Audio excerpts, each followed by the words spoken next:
Hi everyone, in this video I will present a lesson involving self-expression, abstract art, and dealing with emotions.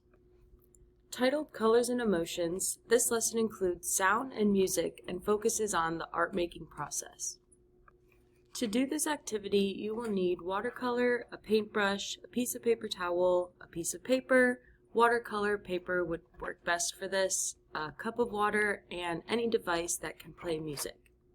Some concepts to think about before and throughout this lesson are some questions like, can colors symbolize emotion? How can visual and/or musical art aid in self-expression? And how can the art-making process help us to effectively navigate and cope with big feelings? To begin, let's look at this short interactive video provided by artsandculture.google.com. What if you could hear color? Or perhaps, what if you could see sound? What if you could hear color? The pioneer of abstract art, Kandinsky, heard sound and colors and shapes.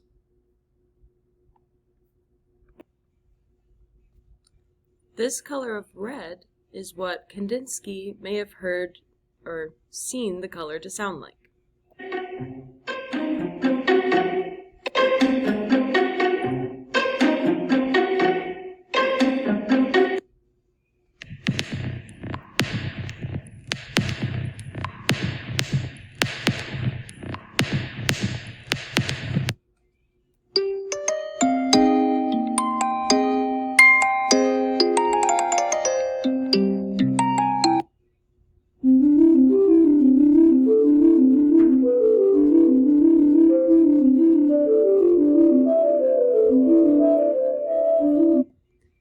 Did that sound blue to you?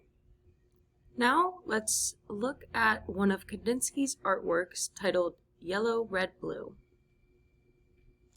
Now this is where the website is interactive again. We can look to see in each element what they may have sounded like.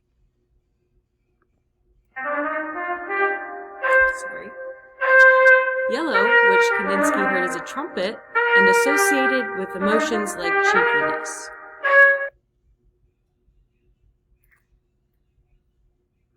Now, let's explore this painting and dive into the musical world of sound and color.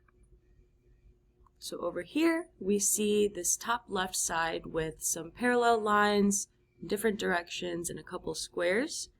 Right here, we are checking out the violet and blue movement.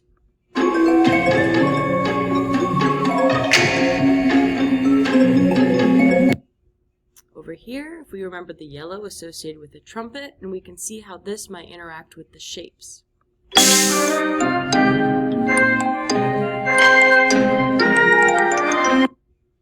Over here, in the darker color, almost what seems to be the center due to perspective of this painting, let's check out what the red movement sounds like.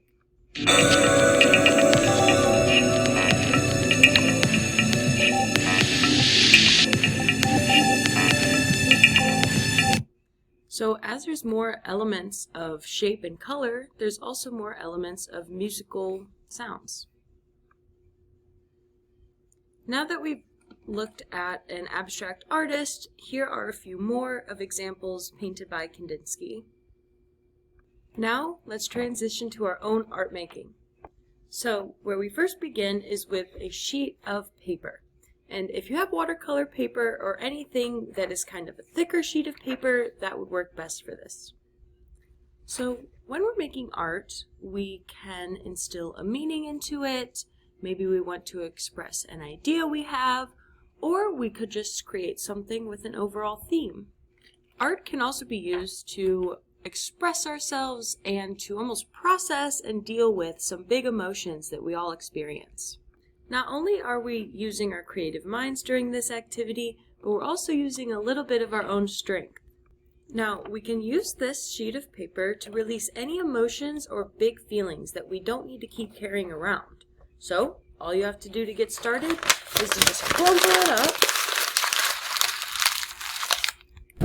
If you ever feel frustrated or overwhelmed, you can release it onto this paper by crumpling it up, squeezing it, doing whatever you need to get those emotions out of your body.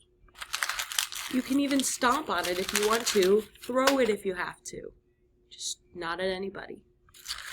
This even works as a starting point if you're feeling creative, you want to make art, but you don't quite have an idea and just want to get started. You don't always need a plan for your art. Once you're satisfied, open your paper back up, uncrumple it, and then kind of stretch it back out to its original form. Flatten it, however. It's okay if it's not completely flat, obviously. Notice all of the lines and abstract shapes that action created. Now it's time for watercolor. You can use these lines as a guide and start painting in the abstract shapes it created. And you don't have to follow it too strictly.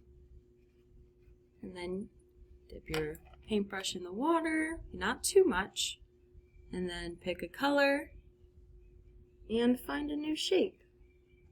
I see a lot of kind of triangles in mine, not with the most straight edges, but you can find any shapes throughout this, whether you choose to focus on the smaller ones or more of the bigger indents it made. So here I'm just going to show you another example where I'm not quite following the lines too much, but they're using them as a guide still. Rather, they're wrinkles. And then depending on how much water you choose to use, so for example, the more water, the more lighter blue this would turn out, but if I only had just a little bit of water on my brush, it is more concentrated. Try using colors that are different than your favorites. Don't spend too much time planning. Let yourself paint freely as you listen to different sounds. So to clarify, we are starting with our crumpled sheet of paper, and we are using those wrinkles to just kind of guide us on where we choose to put the paint on the paper. Now we don't have to plan too much ahead. Kind of let the sounds or the musics that you choose inspire maybe your choices. Now let's look at this emotional color wheel. You might notice the different facial expressions that are symbolizing different moods or emotions we might have, and the different colors that are typically associated with each feeling. Think about how colors and sounds can express different feelings you may have. So just like us crumpling up this sheet of paper was a starting point, that last example of the emotion color wheel are suggestions or just a place to get started, because yellow doesn't mean happy for everybody and blue doesn't always seem like a sad color to each individual. So similar to how Kandinsky's creative process seemed to have been, we can try out expressing our emotions or processing them by playing maybe our favorite songs or songs that sound sad to us, to just kind of feel whatever we're feeling and let it out on our paper. So, for example, if I were feeling really happy, maybe my happy color is yellow, and I will play happy music that will inspire my bright and vibrant color choices. Or maybe I'm feeling a little gloomy and I'm playing some more slow, somber music, so I choose some darker colors. And then you just keep painting in wherever you want to. So a lot of abstract expressive art is sometimes recognized by the vibrant colors, the rush or hurried looking brush strokes, so you do not have to make this perfect or too neat. So here's an example of how mine turned out. Notice how I didn't pay too much attention to the lines, however I did use them as a guide, although I wasn't too strict on staying inside the lines. I was more focused on just painting freely, enjoying the creative and artistic process, and just kind of letting my emotions or feelings or what the sound experience of music was to me in choosing a color. So in wrapping up this activity, you can reflect upon maybe the different emotions that came up or things that you've observed about yourself and how you perceive sound and emotions to correlate or maybe not. and the same with colors. I hope that from this lesson and activity you can remember that the art process can be meaningful enough to create art, and if you're feeling any big emotions or carrying around too many feelings, art can also be used to express those and get them off.